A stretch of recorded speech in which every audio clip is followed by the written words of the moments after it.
আবারও প্রমাণ হয়ে গেল যে ভগবান সব জায়গায় আছেন। মনে সত্যিকারের ভক্তি থাকলে পাথরেও ভগবানকে পাওয়া যায়।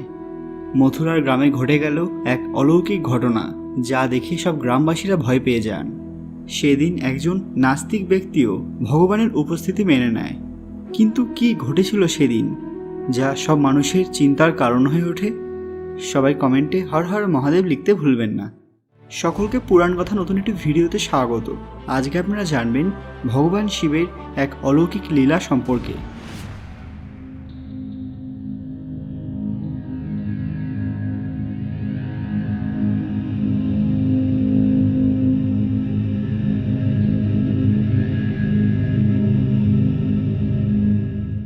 আপনি যদি আমাদের চ্যানেল নতুন হয়ে থাকেন তাহলে চ্যানেলটিকে অবশ্যই সাবস্ক্রাইব করে নেবেন, কারণ আমরা প্রতি সপ্তাহে এই ধরনের রহস্যময় ভিডিও এনে থাকি।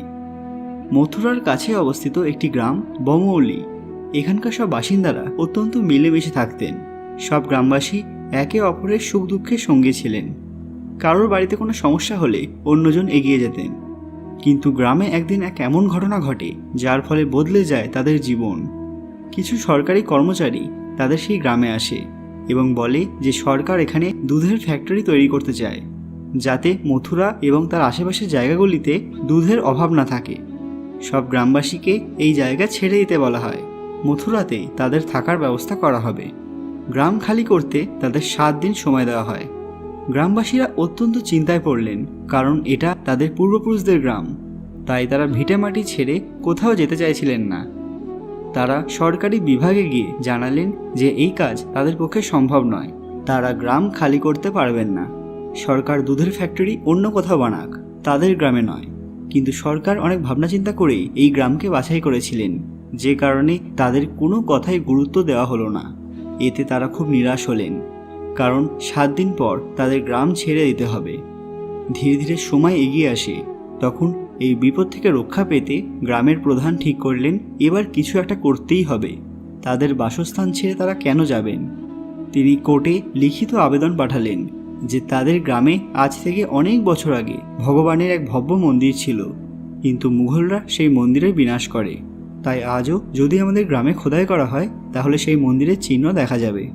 তারা সরকারকে এই স্থানে খোদাই করার আবেদন করলেন। এমনিতেও কিছুদিন পরেই ওই গ্রাম খালি হয়ে যাবে, তার আগে খোদাই করলেই বা ক্ষতি কী? গ্রামবাসীরা এই ঘটনায় অবাক হয়ে যায়। তারা প্রধানজিকে জিজ্ঞাসা করলেন যে এই গ্রামে তো কোনো মন্দির ছিল না, তাহলে খোদাই করলে কি পাওয়া যাবে? তখন প্রধানজি বললেন, যদি মনে সত্যিকারের ভক্তি থাকে তাহলে সব জায়গায় ভগবানকে পাওয়া যাবে। এখন ভগবানই আমাদের বাঁচাবেন। কোর্টের নির্দেশে ওই গ্রামে খোদাইয়ের কাজ শুরু হয়। প্রায় 7 দিন চলে ওই কাজ, কিন্তু ওখানে কিছুই পাওয়া যায় না। তখন সবাই গ্রামের প্রধানকে সন্দেহ করতে লাগলেন, তিনি নিশ্চয় মিথ্যে কথা বলেছেন। কিন্তু 8ম দিন ওই গ্রামে এমন কিছু ঘটল যা এক ইতিহাস হয়ে গেল। একটি নির্দিষ্ট স্থানে খোদাই করে মন্দিরের অবশেষ পাওয়া গেল। এমন কিছু চিহ্ন দেখতে পাওয়া যায় যা থেকে পরিষ্কার হয় যে এখানে সত্যি করে এক হিন্দু মন্দির ছিল। যখন এই নিয়ে পরীক্ষা নিরীক্ষা করা হয় তখন বোঝা যায় যে সত্যি এই মন্দির 400 থেকে 450 বছরেরও আগের। প্রধানজি নিজেই অবাক হয়ে যান, কারণ তিনি নিজেও ভাবতে পারেননি যে এখানে কোনো মন্দির থাকতে পারে, যা ভগবান শিবের চমৎকারেই সম্ভব হয়। এত কিছু পাওয়া গেলে কোর্ট ওই স্থানে সার্ভে করার নির্দেশ দেয়, আর এও জানিয়ে দেয় যে সেখানে দুধের ফ্যাক্টরি তৈরি করা হবে না। সেদিন গ্রামবাসীরা বিভিন্ন উৎসব পালন করতে থাকেন, কারণ তাদেরকে এই জায়গা ছেড়ে কোথাও যেতে হবে না।